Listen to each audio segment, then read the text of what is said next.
Hi guys, welcome to my YouTube channel. I'm so excited that you are here today. So today we are going to be sharing tips on how to design faster and easier. Before we get started, I want to let you know that it is perfectly okay to suck at prototyping. I mean, every prototype you see popping, you love it. Behind every of such prototype is someone who has once sucked at prototyping, okay? So you have to bear in mind that you being here means you are serious about prototyping and you want to learn.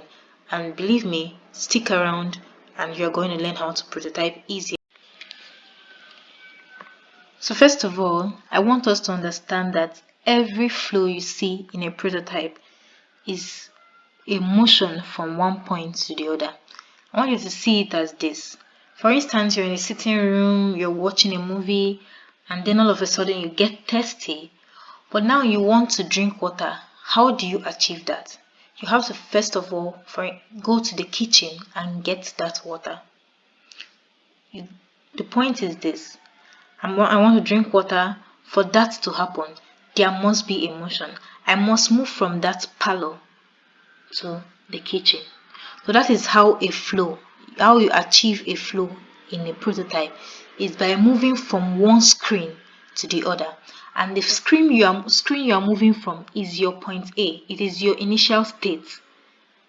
While the second screen you are moving to is your final state. Okay, so now let's look at this. For my prototype, let me play the prototype. You see it.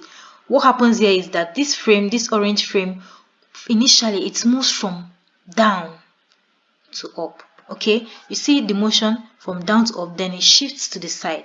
To achieve this, I must have initial state where it moved from down. Now see the down state here. You see the frame, it is down here.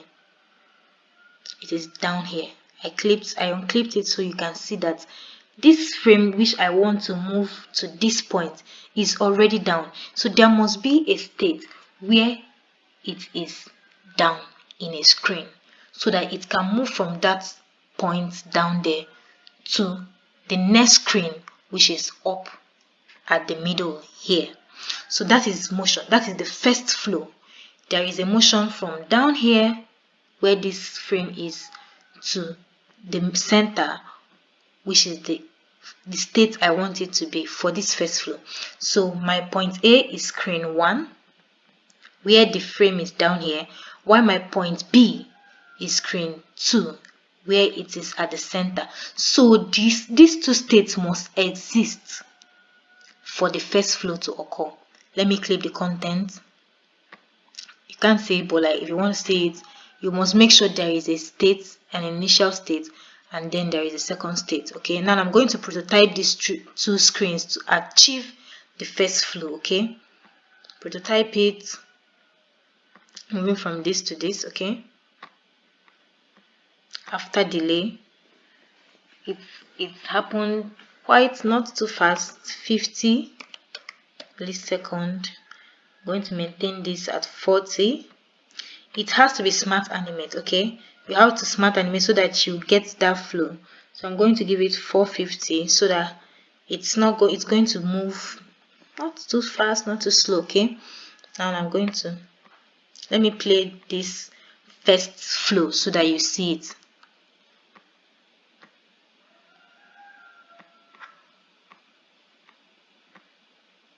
You see it? So this is the first thing that happens. First thing that happens here is that the screen moves from the frame moves from down there, which is that first screen, to the middle, which is the second screen. So these two states must exist for you to achieve the first flow.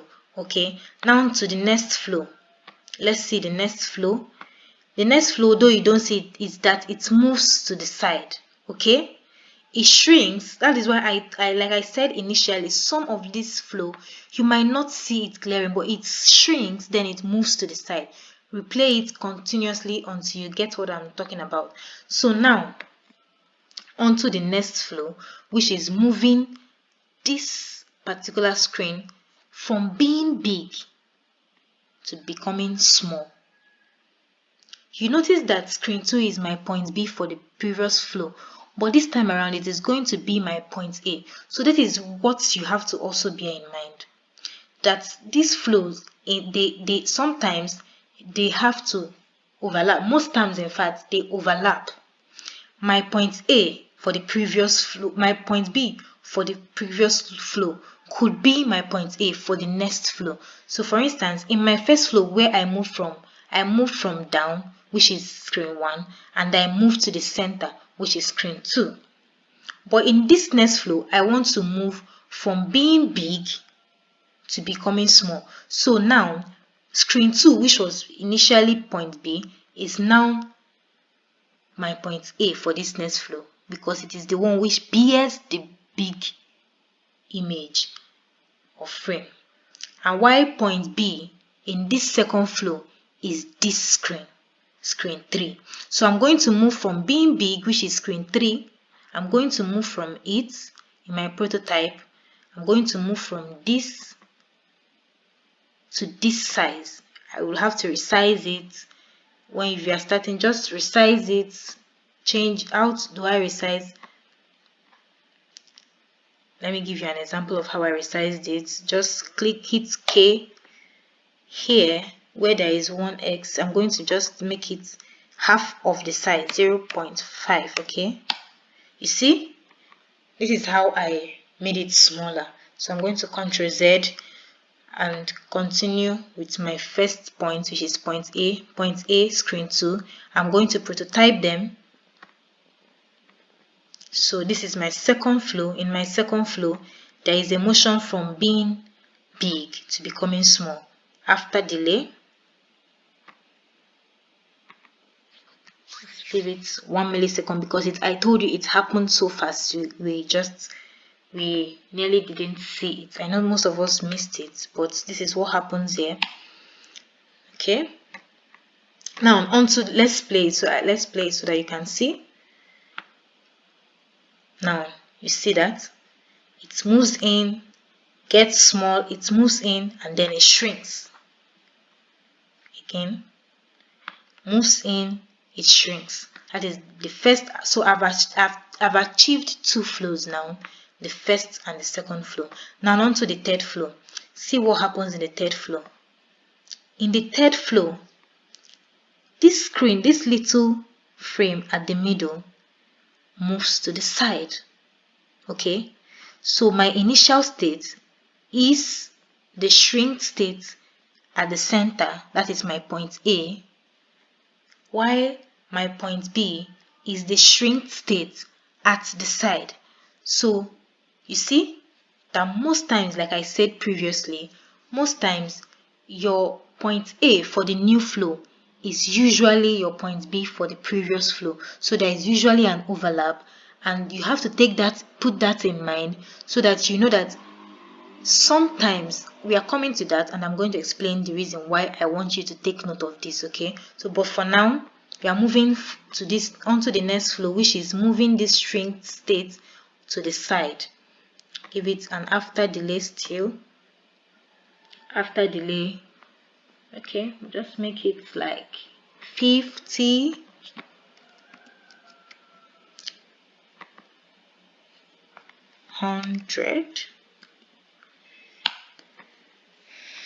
Let's see how it goes. Do you see that? Do you see that movement? I just replay. You can replay this video and see how it moves from the center to the side. Okay, now this is it, exactly what it is. Now the next flow is this. The next flow, I want to get my tests inside. Let me show you how it goes.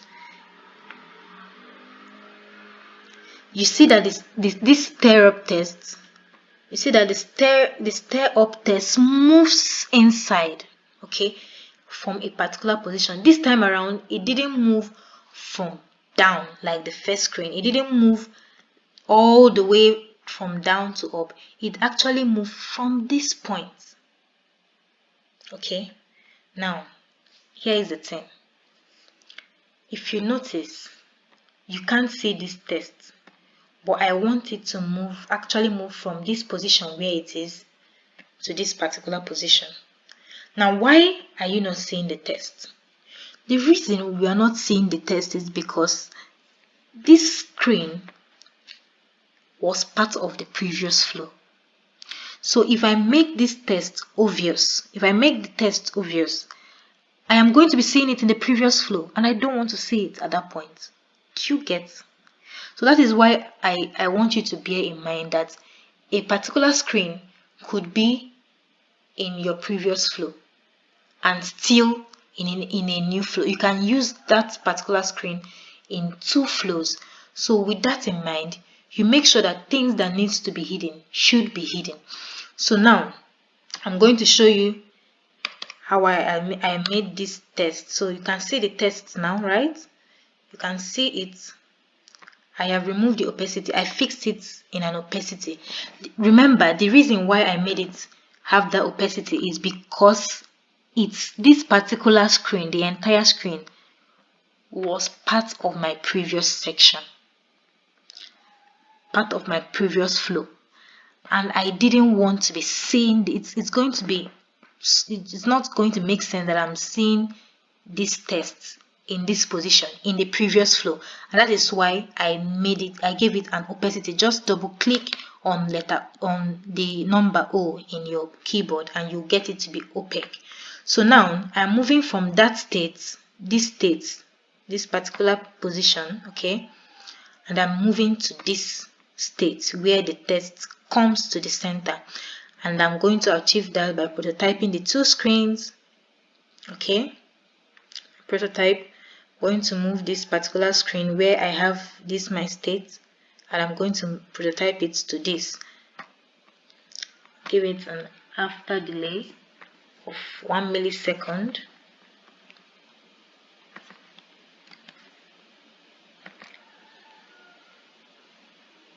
$300. You can screenshot this. Okay, you can screenshot it to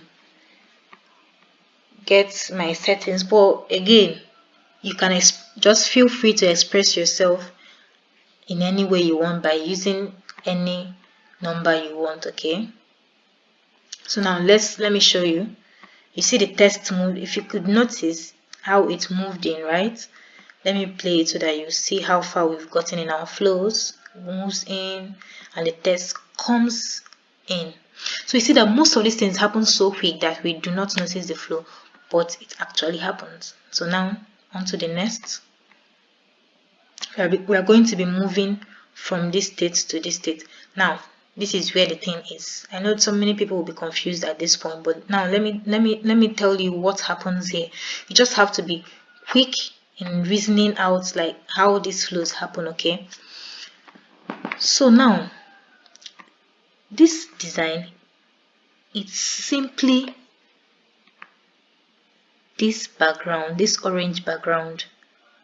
It was initially restricted to this frame, right? This is just the flow. It was initially restricted to this frame. Now I'm going to make it so wide that it is going to cover nearly all of my screen. So in this case, what I'm going to just do is to simply go to the background, which is this vector here, and increase the size. Sorry, it was clipped, so I'm going to unclip it so that you get what point I'm trying to make. The frame was clipped, so that's why it wasn't working perfectly. So now I've unclipped it. I'm going to increase the size so you get what I'm saying. So now I'm just simply adjusting the size of this vector of the background so that it gets to the point B. It gets to this screen 6 so that it will look exactly like screen 6. Okay, I'm just showing you how I achieved that screen 6. Okay, you can adjust it to cover as much or as little of the screen, just anyhow you want it to be. So this is it. This is how I achieved screen 6 by increasing the size of the background, which is a vector, increasing it to get up to what I have here in screen 6. Okay, it is not difficult. It is just adjusting the screen. It is not a big deal. Okay, so now I'm going to Ctrl Z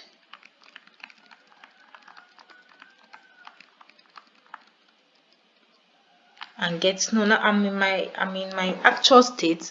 So I'm moving from this to this. Okay, so I'm going to prototype it, the screens. I'm going to prototype it. I want it to be very obvious. I want you to feel it. I want you to see it. So I'm going to give it an after delay of 200. Please remember again, you can tweak it to however you want it, but you can use my figures to practice if you want to. So now let's see. Did you see that there was just it is not a big deal. It was just simply a transition from being restricted to just the corners of the vehicle to covering up the entire screen. So that was what we achieved by moving from that screen 5 moving from screen 5 to screen 6. That is what we achieved. What we achieved is moving this little orange background from just the corners of this vehicle to covering the entire screen. So that is it. I hope you understand it. On to the next flow. From screen 6, which is our point A, for this next flow, we are going to point B, screen 7. Okay. Now we'll prototype it. Simple. There is no much transition. I hope you understand this one. It's very simple, it's very clear. We're just moving from screen 6 to screen 7. No much transition, nothing spectacular about it, but we are still in motion. That's what matters. So yes, after delay 800, 300. So yeah, perfect. This is okay. We've achieved moving from screen 6 to screen 7. Let's play it and see. Okay. This is the point we are at right now. Okay, this is the point we are at. Let's continue with our prototyping. Screen 7 to screen 8. Now we are going to observe two things that are going to happen in this next transition. And what happens is that there are this particular little spiral shape, like it's in this screen 7 and it is also in screen 8. So we're going to create a flow that seems as if there is a movement of the spiral from here, from this point to this place. So it's going to be automatic. It's going to happen. You are going to because it's a smart animate. You are going to see it happen. A little motion from this to this. Let me show you what I mean. Let me prototype this screen. After delay, give it 800, 300. Okay, so it's perfect. Let's play it and see.